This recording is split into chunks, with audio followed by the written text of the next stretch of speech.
The border between Pakistan and Afghanistan is one of the most dangerous, misunderstood, and politically explosive frontiers in the world.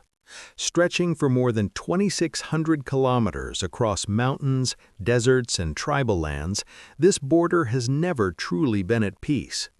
Though Pakistan and Afghanistan are not officially at war, gunfire, airstrikes, militant attacks, and diplomatic crises have repeatedly pushed both nations to the brink of open conflict. Headlines often describe these incidents as border clashes, but behind those words lies a much deeper story, one rooted in colonial decisions, ethnic divisions, insurgencies, and decades of mistrust. To understand the truth behind the Pakistan-Afghanistan border conflict, we must go back more than a century to a line drawn by an empire that no longer exists.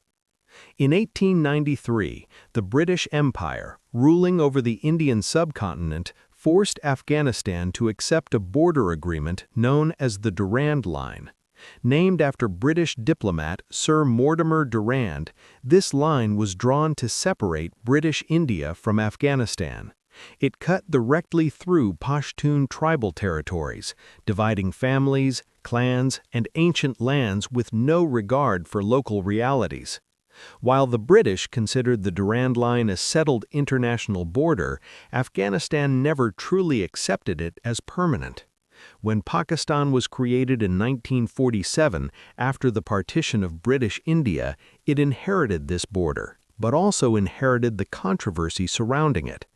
Afghanistan became the only country to vote against Pakistan's admission to the United Nations, refusing to recognize the Durand Line as an international boundary. From the very beginning, relations between Pakistan and Afghanistan were shaped by suspicion and rivalry. Afghanistan feared Pakistan would suppress Pashtun identity, while Pakistan feared Afghan support for Pashtun nationalism inside its own territory. Throughout the 1950s and 1960s, tensions flared repeatedly, with border closures, propaganda wars, and diplomatic breakdowns becoming common. Yet despite these disputes, the conflict remained largely political rather than military, until global geopolitics changed everything. The Soviet invasion of Afghanistan in 1979 transformed the region into a battlefield of the Cold War. Pakistan became a frontline state, hosting millions of Afghan refugees and serving as a key ally of the United States in supporting Afghan resistance fighters. During this period, the Pakistan-Afghanistan border became porous in a way never seen before. Fighters, weapons, money, and ideologies crossed freely. The tribal areas on Pakistan's side turned into logistical hubs for the Afghan jihad.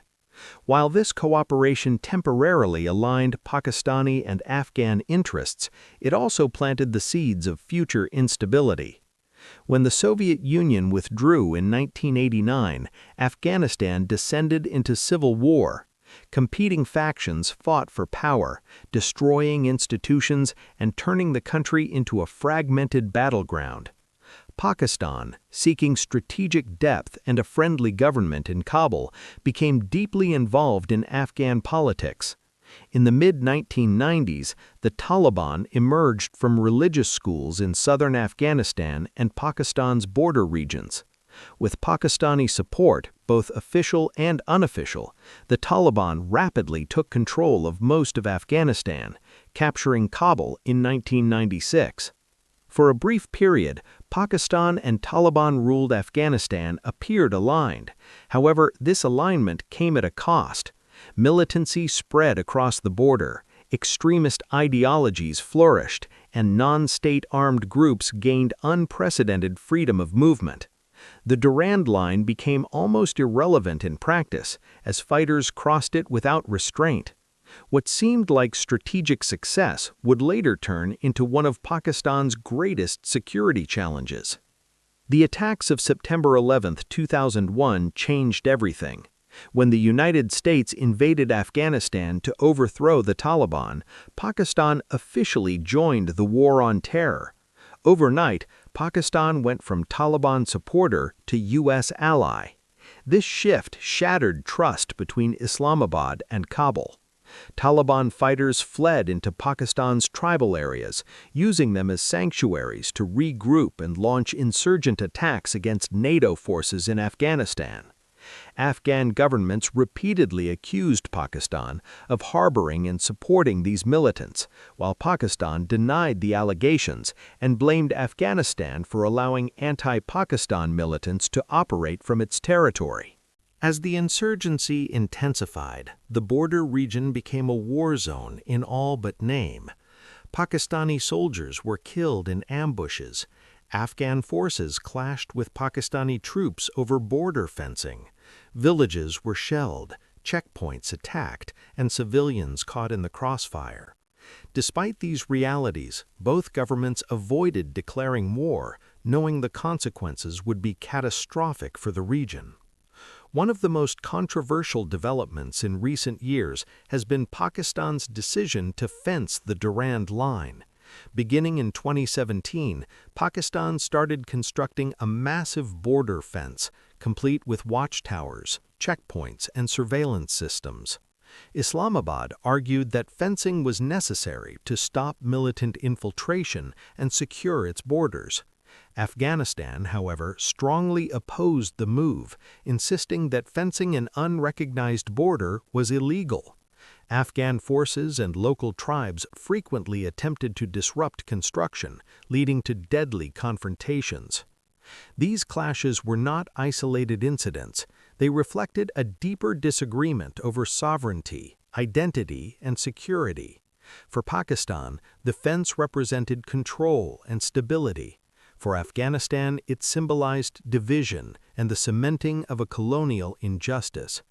Each side accused the other of aggression, while civilians on both sides suffered the consequences. After the Taliban returned to power in Afghanistan in 2021, many expected relations with Pakistan to improve.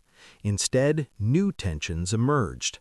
The Tehreek-e-Taliban Pakistan, a militant group hostile to the Pakistani state, found renewed strength and sanctuary inside Afghanistan. Attacks inside Pakistan increased dramatically, targeting soldiers, police, and civilians. Pakistan accused the Taliban government of sheltering the TTP, while the Taliban government denied responsibility. Airstrikes, cross-border shelling, and military threats once again made headlines, raising fears of a larger conflict. Yet the truth behind the headlines is far more complex than simple accusations. Both countries face internal instability, economic crises, and security threats.